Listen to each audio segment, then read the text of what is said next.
For much of his political career, Donald Trump carefully cultivated an alliance with America's conspiracy-minded fringe. He didn't just tolerate them for his political purposes. He activated them, stoned them. He brought them out of the shadows. He fed their fears. He made them feel seen. He launched his political rise on the lie of birtherism, the idea that Barack Obama was a Kenyan-born Muslim. Now, let me tell you from a place of authority, I actually am a Kenyan-born Muslim. And for what it's worth, Barack Obama was never at any of the meetings. But Trump knew that.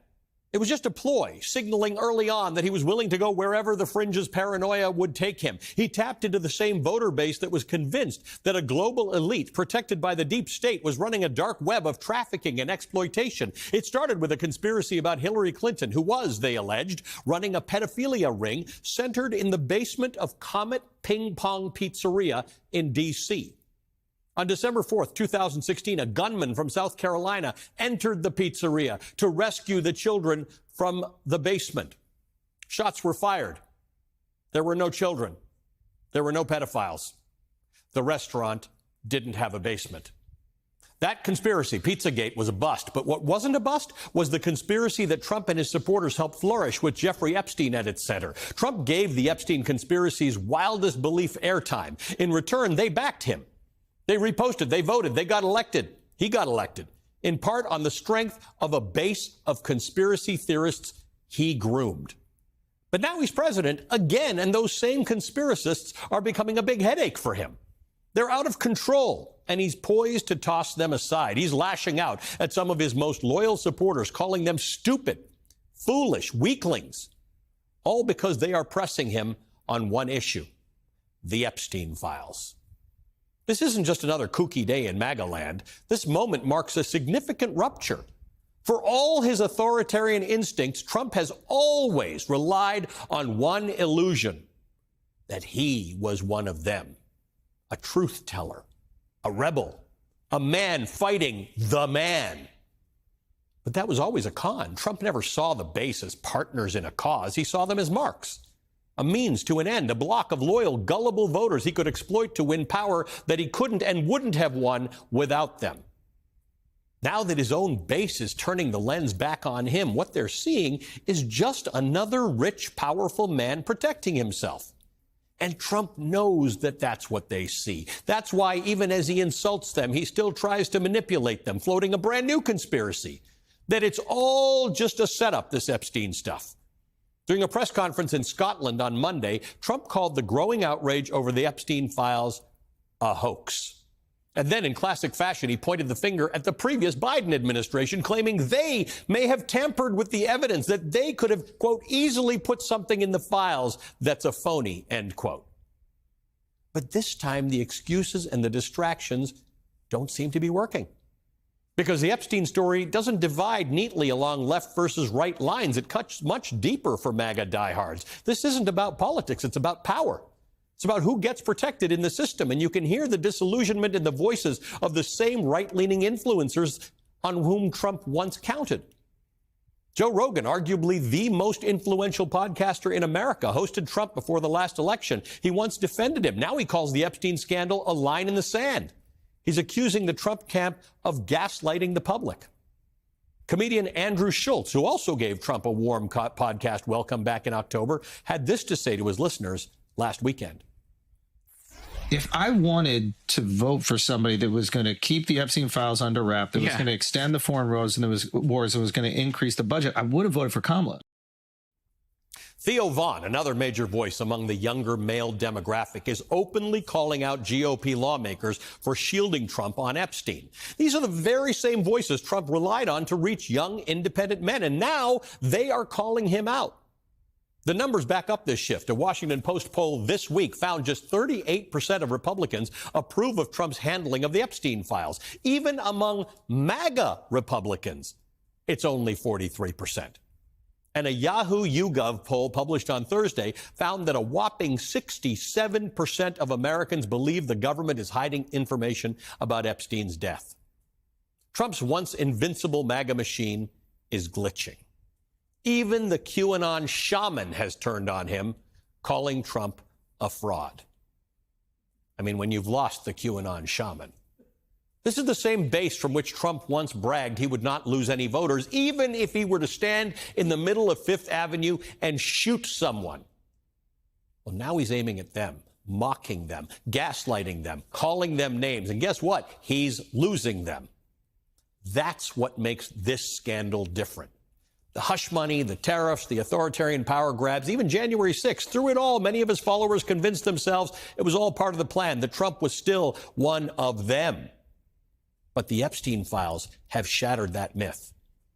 Now, even his most loyal supporters are seeing Trump for what he has always been, not a crusading outsider, just another rich guy in power now, protecting himself. Predictably, Trump's propagandists are scrambling to clean up Trump's mess. His White House press secretary, Karoline Leavitt, Trump's fiercest hype woman, has been deployed to wave it all away. On Thursday, during a White House press briefing, she insisted that the Nobel Committee hand over a peace prize to Donald Trump. After all, she says, Trump has ended 6 conflicts.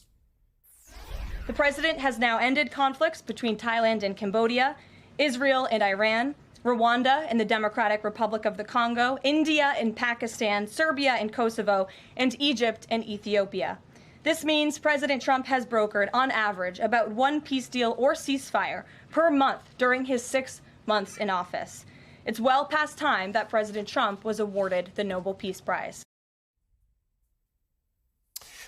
Except that those conflicts are still very much ongoing, not to mention that Trump nearly triggered a war with one of them.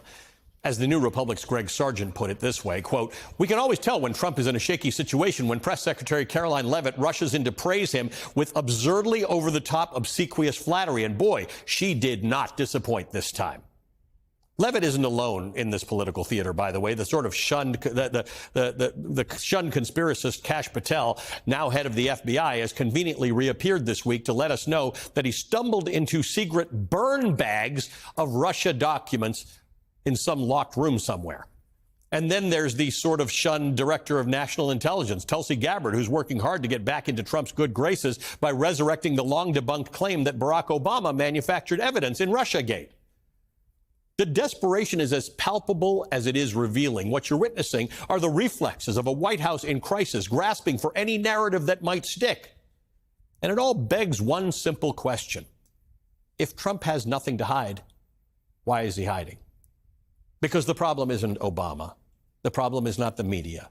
The problem is not burn bags at the FBI. The problem is not the Democrats. The problem is the perception among Trump's own base that he is covering something up. In his book, The Conspiracy to End America, Stuart Stevens, a former GOP strategist, writes, quote, "In Donald Trump's world, to be an American was to be a victim of powerful forces, globalist conspiracies, and wealthier countries. Electing Trump was an act of grievance, a way to settle the score," end quote.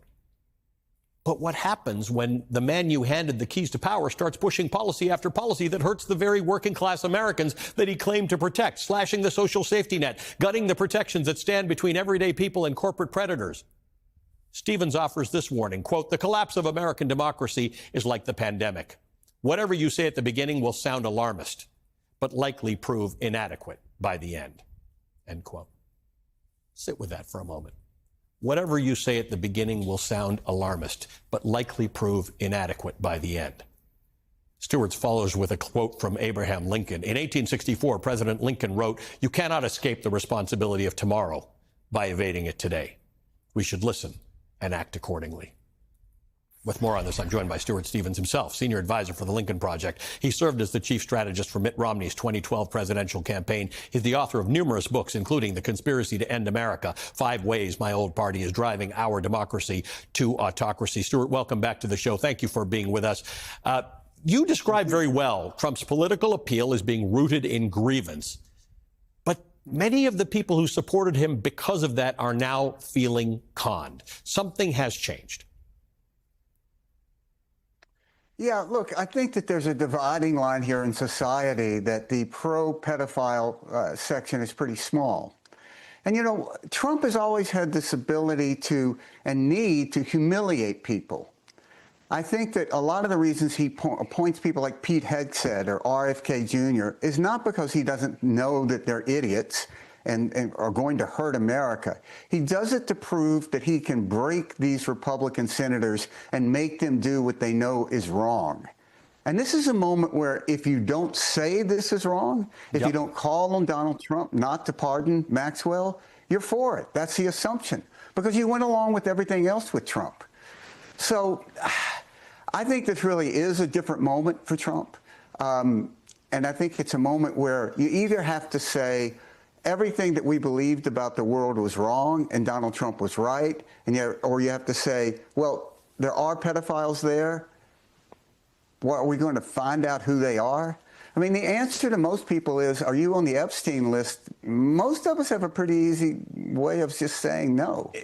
I think it's going to come down to when these congressmen and senators who are vulnerable, and it's an increasing number for a lot of factors, feel that they can't defend Trump on this. And what Democrats need to be doing is asking each of these Republican senators and congressmen, are you for pardoning Maxwell or not? It's an easy answer. It's a yes or no answer. And if you are not for it, then you need to tell the president not to do it. The same with moving Maxwell. The same with releasing all of the Epstein information. And this idea that Democrats are somehow hesitant about this, I think you sort of passed that moment. I think now they've sort of turned this corner where let the chips fall where they may, which is exactly where they should be. Right. So go to these districts.